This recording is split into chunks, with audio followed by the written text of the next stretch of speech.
வணக்க நண்பர்களே, இன்றைக்கி நம்ம என்ன பார்க்க போகிறோம்னு பார்த்தீங்கன்னா, பச்சை பயிர் குழம்பு வைக்கிறது எப்படின்னு பார்க்க போகிறோம். நிறைய பேருக்கு இது பிடிக்காது. பச்சை பயிர் குழம்புனா குழந்தைங்களாம் வேண்டான்னு சொல்லுவாங்க. ஆனால் இதை எப்படி சுவையாக செஞ்சு குழந்தைங்க வரைக்கும் எல்லாத்துக்குமே பிடிக்கிற மாதிரி செய்ய போகிறோங்கிறது இப்போ நம்ம பார்க்க போகிறோம். இதுக்கு தேவையான பொருட்கள் பார்த்தீங்கன்னா எடுத்து வச்சுருக்கோம். பார்த்துங்க, தக்காளி, மிளகாய், கறிவேப்பிலை, வெங்காயம். இது பச்சை பயிரை வேக வச்சு லைட்டாக கடைஞ்சி வச்சுருக்கிறேன். இது வேகும் போதே பார்த்தீங்கன்னா பூண்டெல்லாம் சில குழந்தைங்க சாப்பிட மாட்டாங்க, எடுத்து வச்சுருவாங்க. பூண்டையும் உள்ளே போட்டு லைட்டாக எண்ணெய் ஊற்றி கொஞ்சம் உப்பு போட்டு வேக வச்சு வச்சுருக்கிறோம். இப்போ நம்ம சுவையை எப்படி செய்ய போகிறதுன்னு பார்க்கலாம் வாங்க. நம்ம அடுப்பில் வடசட்டி வச்சுக்கலாம். வச்சுட்டு இப்போ நம்ம எப்படி செய்ய போகிறோங்கிறது பார்க்கலாம். கொஞ்சம் சூடாகட்டும். வடசட்டி சூடானதையும் நம்ம எண்ணெய் ஊற்றிக்கலாம். இதில் பார்த்தீங்கன்னா நான் கல்லெண்ணெய் தான் யூஸ் பண்ணுறேன். கல்லெண்ணெய் ஊற்றினா நல்ல டேஸ்ட்டு கிடைக்கும். நீங்கள் எந்த எண்ணெய் வேணால் யூஸ் பண்ணலாம். உங்களுக்கு தேவையான அளவுக்கு எண்ணெய் ஊற்றிக்கிங்க. எண்ணெய் ஊற்றிக்கிட்டு நம்ம இப்போ எப்படி வணக்க போகிறாங்க பார்க்கலாம். இப்போ நம்ம எண்ணெய் நல்லா காஞ்சி வந்துடுச்சு. இப்போ நம்ம கடுகு போட்டுக்கலாம். கடுகு நல்லா பொரிஞ்சு வரும்போது பார்த்தீங்கன்னா நம்ம என்ன போட்டுக்கலாம், கறிவேப்பிலை போட்டுக்கலாம். கறிவேப்பிலை போட்டு அப்புறம் மிளகாய் போட்டுக்கலாம். வெங்காயம் போட்டுக்கலாம். வெங்காயம் நல்லா பொன்னிறமாக செவந்து வந்ததுக்கப்புறமா தக்காளி போடணும். ஏன்னா அப்போ தான் நமக்கு அந்த டேஸ்ட்டு கிடைக்கும். நல்லா வேவறது நல்லா இதாக இருக்கும். இது போட்டு நல்லா வணக்கி விட்டுக்கணும். கொஞ்சம் வெங்காயம் வணங்கி வரப்போ லேசாக பெருங்காயத்தூள் போட்டுக்கலாம். ஏன்னா இது டேஸ்ட்டு கிடைக்கும். இது அஜீரண கோளாறுக்கும் நல்லா ஹெல்த்தானது இருக்கும். தந்தானே தானே தாதந்தமே. இப்படி தான் சமையல் செய்யும்போது நம்ம எப்பவுமே சிரித்து மகிழ்ச்சியோடு செய்யணும். அப்போ தான் நம்ம செய்கிற சமையல் நல்லா சுவை கிடைக்கும். இப்போ பாருங்கள், வெங்காயம் நல்லா பொன்னிறமாக வந்துடுச்சு.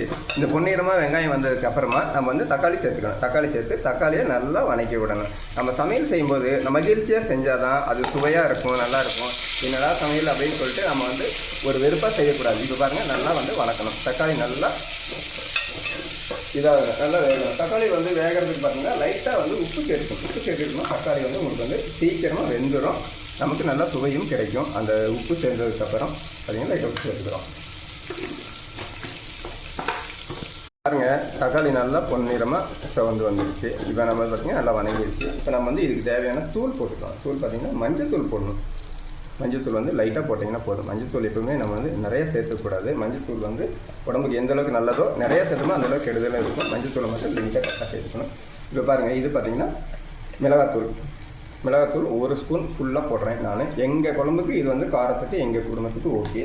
உங்களுக்கு எந்த அளவுக்கு தேவையோ அந்தளவுக்கு பார்த்து போடணும். போட்டு நல்லா வணக்கிடணும். இப்போ பாருங்கள், அந்த மிளகாத்தூள் பச்சை வாசம் போகிற வரைக்கும் இதை நல்லா வதக்கியாச்சு. இப்போ வணக்கினதுக்கப்புறம் நம்ம இதில் பச்சை பயிரை சேர்த்துக்கிறோம். பச்சை பயிரை நம்ம ஏற்கனவே வேக வச்சு கரைஞ்சி வச்சுருக்க பச்சை பயிரை வச்சு இதில் சேர்த்துக்கலாம். பச்சை பயிருக்கு பார்த்திங்கன்னா தூள் நிறையா தூள்லாம் போட தேவையில்லை. வெறும் மஞ்சள் தூள், மிளகாத்தூள் 2 மட்டும் சேர்த்துக்கினாலே போதும். இது சாப்பிட்றதுக்கு உண்டான டேஸ்ட் கிடைக்கும். எல்லா தூளும் போட்டு அதை ரொம்ப இது பண்ணாங்கன்னா இது டேஸ்ட் நல்லாயிருக்கும், சூப்பராக இருக்கும்.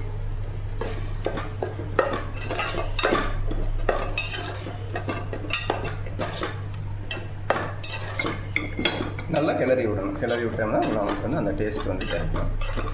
அடி பிடிக்காது கொஞ்சம் நல்லா பார்த்துக்கணும். வேகிற வரைக்கும் பார்த்துக்கணும். இது கொஞ்சம் கெட்டியாக இருந்தால் இன்னும் கொஞ்சம் டேஸ்ட்டாக இருக்கும். சாப்பிட்றதுக்கு நமக்கு சாப்பாட்டில் போட்டு சாப்பிட்றதுக்கு ரொம்ப சூப்பராக இருக்கும். இதில் பார்த்தீங்கன்னா இப்போ நம்ம லைட்டாக தண்ணி சேர்த்துருக்கோம். ஏன்னு கேட்டிங்கன்னா ரொம்ப கெட்டியாக இருந்தால் அடி பிடிச்சிடும், ஒன்றும் இது பண்ண முடியாது. ஆனால் இது நம்ம குழம்பு ஆகி வரும்போது இந்த பக்கத்தில் இதாக இருக்கும். நல்லா கிளறி விடணும். தண்ணி ஊற்றிட்டு கிளறி விட்டு இப்போ இதுக்கு தேவையான அளவு உப்பு சேர்த்துக்கலாம். உப்பு பார்த்தீங்கன்னா இப்போ நாங்கள் கல்லுப்பு தான் போடுறோம். கல்லுப்பு எங்கள் குழம்புக்கு இந்தளவு போட்டால் போதும். சுவையான சூப்பராக இருக்கும். இந்தளவு போட்டு கொஞ்சமாக லைட்டாக போடணும். போட்டிங்கன்னா இது ரொம்ப நல்லாயிருக்கும். உப்பு போட்டு நல்லா கிளறி விட்டுங்க. நல்லா வேக வைங்க. சூடான சுவையான பச்சை பயிர் குழம்பு ரெடி ஆகிடுச்சு. நல்லா வெந்துருச்சு. பச்சை பயிர் எல்லாமே நல்லா ரெடி ஆகிடுச்சு. இப்போ நம்ம இது இறக்கிறதுக்கு முன்னாடி பார்த்திங்கன்னா கொத்தமல்லி தழை சேர்த்துக்கணும். கொத்தமல்லி தழை சேர்த்துக்கிட்டோம்னா நமக்கு ரொம்ப வாசமாக இருக்கும். நல்லா சாப்பிட்றதுக்கு ரொம்ப விருப்பப்பட்டு சாப்பிடுவோம். அந்த மாதிரி இருக்கும். இந்த தலை போடுறதுனால இதுவும் ரொம்ப நல்லது. இது பார்த்திங்கன்னா சூப்பரான சுவையான பச்சை பயிர் குழம்பு ரெடி ஆகிடுச்சு.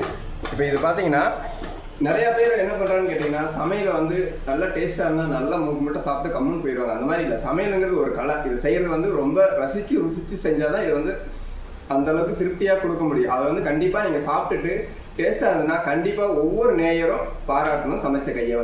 இது ரொம்ப வீடியோவுக்கு நான் உங்களுக்கு வேண்டுகோளாக வச்சுக்கிறேன். ஷேர் பண்ணுங்கள். இதை சமைச்சு சாப்பிட்டு பாருங்கள். சூப்பராக இருக்கும், டேஸ்ட்டாக இருக்கும். மிஸ் பண்ணிடாதீங்க, சமைங்க.